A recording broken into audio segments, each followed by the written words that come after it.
Coming up on the Red Shirt, college football finally agrees on a playoff format for the upcoming season. Which teams are most likely to take down Patrick Mahomes and the Chiefs, as well as my solution to the NBA All-Star Week. Welcome sports fans to the Red Shirt, hosted, produced, and presented by me. My name is Camden Mowry, and if you're interested in this type of content, like, subscribe, and share with a friend so we can experience sports together. With that being said, let's get into our first topic, which is in college football. As of a couple days ago, which I believe it was yesterday or 2 days ago, depending on when this video gets out, college football finally agreed on the 5+7 format for the upcoming playoff season. Pretty much what that means is the 5 highest rated conference champions are going to be the top 5 seeds, and then the next 7 will be determined by just the best teams. And I think this is great. The Pac-12 had a take on this, or they got to vote on it, and after they lost USC, UCLA, Washington, and Oregon, they decided, hey, this is better for us because in this case we get 7 at-large bids instead of 6, so just more chance for the Pac-12 to get in. So good for them.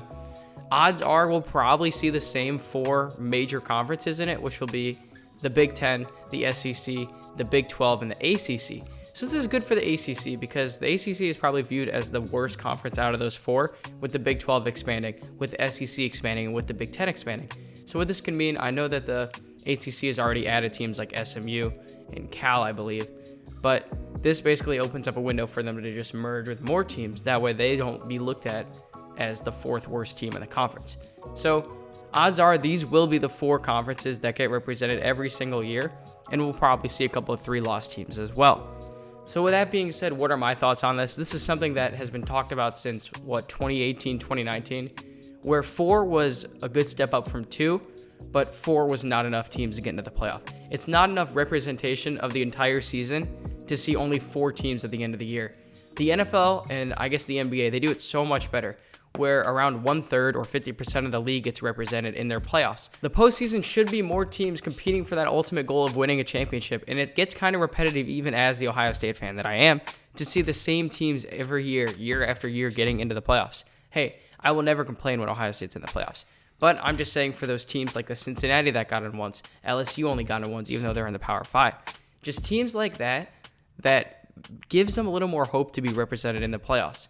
So what should be expected from this, especially with the transfer portal and NIL, is more parity and just more recruits spread throughout the world of college football. So instead of just the top 3 dogs dominating, which they still might, right? Like Alabama, even with Kalen DeBoer, Ohio State, and Georgia have been top 3, top 5 recruiting for the last couple years, and odds are that's going to stay the same. But at least the gap between those 3 won't be as big as the gap between 4 and 50, right? So all those teams that you look at as like a Wisconsin or like a Mississippi State, Ole Miss, I'm just thinking like middle of the tier or middle of the pack teams from those Power 5 conferences getting more chance to represent themselves. And that's ultimately good for the sport because it means more representation, more spread around teams get into the playoff, which means people from the West watch, people from the Northwest watch, people from the Northeast watch, people from the South obviously will keep watching. And of course, we'll still see our Blue Bloods, we'll still see our Texases and our Ohio States and our Michigans and our Alabamas and Georgias. But especially with the 5th Power 5 team, or not Power 5, but the 5th highest ranked conference champion, that could come from Mountain West, that can come from the AAC, so we can see an FAU get in there. I mean, just think about that. If a team from the AAC like Memphis, or who was it this year, SMU, if they win 10, 11 games, they're going to be the 5th best team in college football, and we're going to get to see them have a home game against a 3-loss SEC team, maybe an LSU this year, or a Tennessee, and that's just great because more people want to see that. More people, even though people would pick Tennessee to win that game, Tennessee would have to travel down to FAU, shout out Owls, and that would be a great game. I would turn that on and watch. Now, I know the ratings might not show that, and it'd be like college basketball when the 16 seeds beat the 1 seed. Fairleigh Dickinson beat Purdue, and I watched that game because hardcore sports fans will still watch the games no matter who's playing. So all in all, the 12-team playoff, great for the sport. Can't wait to see how they introduce this into NCAA 25, and that's a whole story of its own, but that's exciting. Let's get into our next topic, which is going to be what are the teams that I think could take down the Chiefs? And I know the obvious ones, right? The Chiefs are coming off of back-to-back Super Bowls. Will they repeat? I don't think so.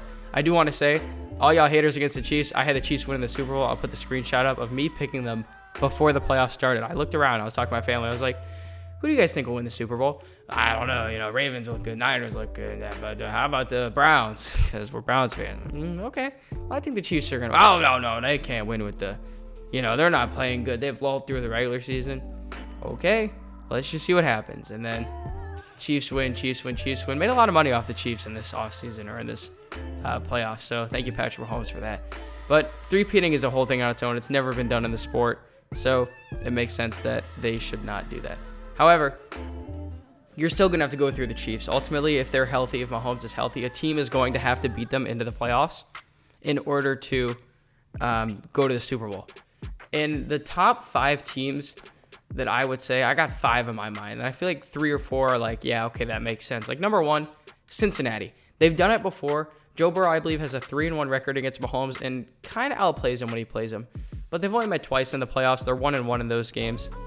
And yeah, I think the Bengals are the team that people would say, hey, they could beat the Chiefs. And they've done it before, which is why people think they could do that.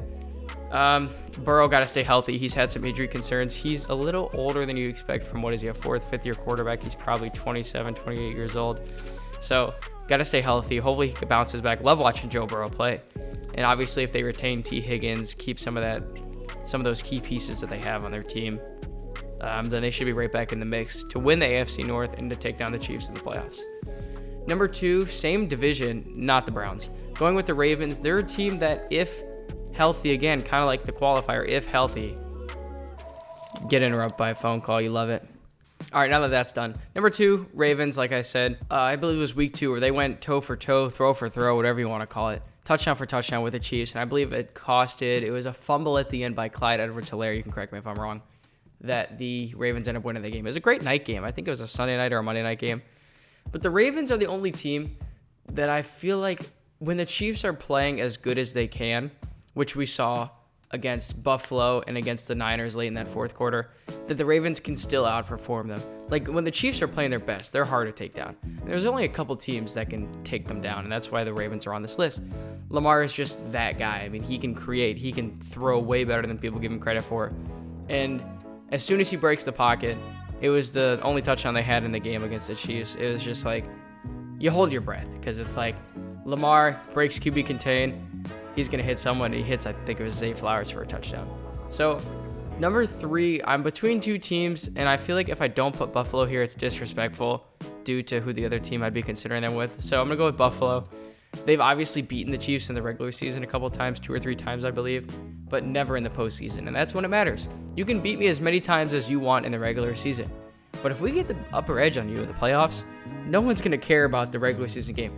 No one cares about that Chiefs offsides on, I believe it was Kadarius Toney in the middle of the season, late of the season, that they could have won on when Kelsey lateraled it back.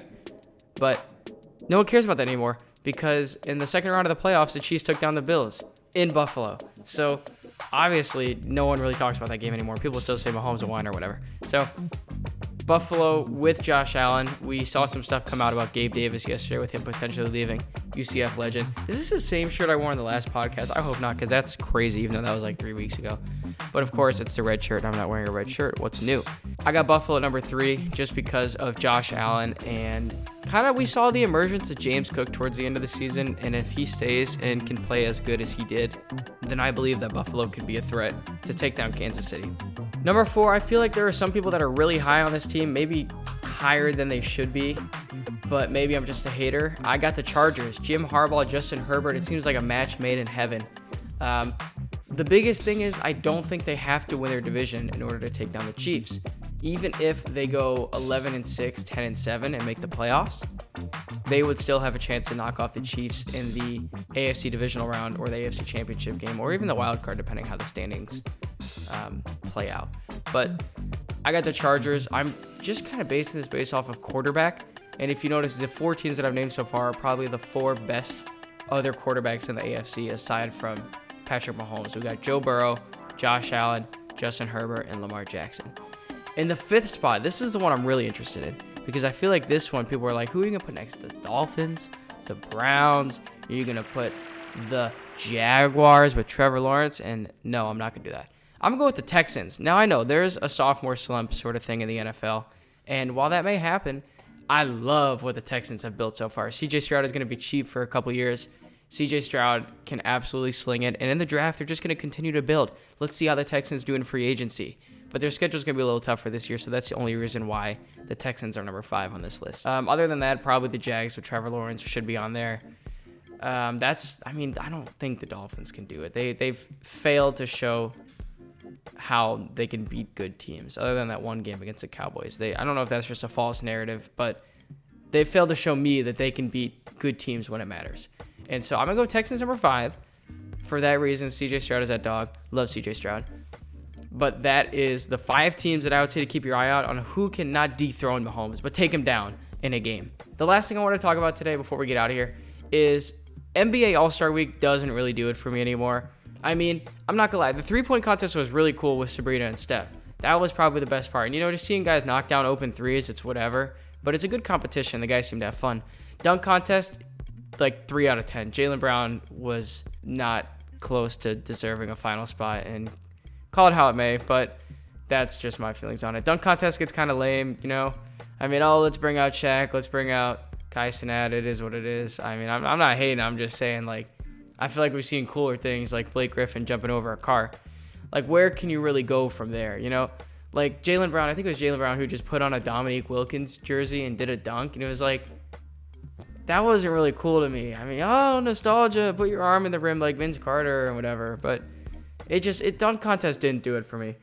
The celebrity game, didn't get to watch it, but I got to see the highlights. That was cool. They were competing and trying, and they didn't get injured. So, and I get it. Players don't want to get injured. The reason that this whole debate has started, I believe, is because of what Anthony Edwards said after the game, where he was like, yeah, we're not really going to be competing. And Anthony Edwards all week was being a clown. I'm going to shoot with my left hand. I don't even notice if he did that. I haven't seen anything about that. Did he shoot with his left hand? Because I don't remember. I watched the whole first half of the All-Star game, and I was just like, okay, that was cool. Half-court shot. Yep, saw that last year. And that aspect is cool. I'll give it that. I don't really care for, guys blowing down the lanes and dunking, or guys that could shoot 50% uncontested threes.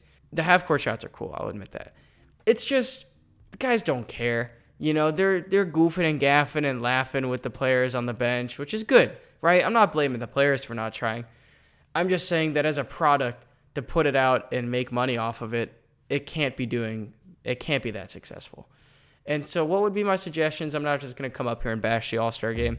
I saw that people were talking about putting the winner of the East versus West to have home court advantage. I don't think that should be the correct answer, just because the example was, someone in Sacramento won't even be playing in the finals, even though no Sacramento player made the All-Star game.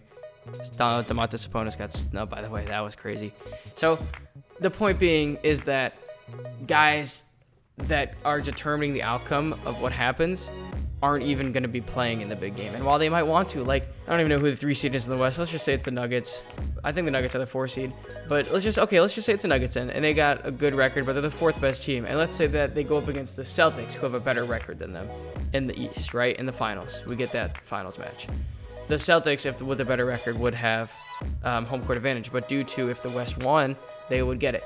I just don't feel like the other East players like the Bam Adebayo who played in the game, or Tyrese Halliburton, those guys had an impact on what happened to the Celtics, even though they didn't get to play in the game. I feel like that wouldn't be fair to the Celtics or fair to the Nuggets or whoever made the finals. It wouldn't be fair for the conference that lost when some of their guys don't even play, or the guys that did play were like, whatever, we're not going to be playing in that game. Like Scotty Barnes, he ain't making the finals anytime soon. That guy is funny, by the way. So this one I do like, though, and it's the USA versus World Challenge, because of the amount of world players we had, it wouldn't have been as cool 10 years ago, Dirk, some other guys that I can't name off the top of my head right now. But as of now, think about the USA versus World battle. And I know Curry, LeBron, KD, they're getting a little older. But you've got other guys in the league, like Paolo. Can't believe I just named Paolo first. But you know what I mean, like stars like that, Tyrese Halliburton, guys that are up and coming stars, younger stars, Anthony Edwards, those guys that could be on the North American team. And then you got guys on the other team that would be Giannis, Luka, Jokic.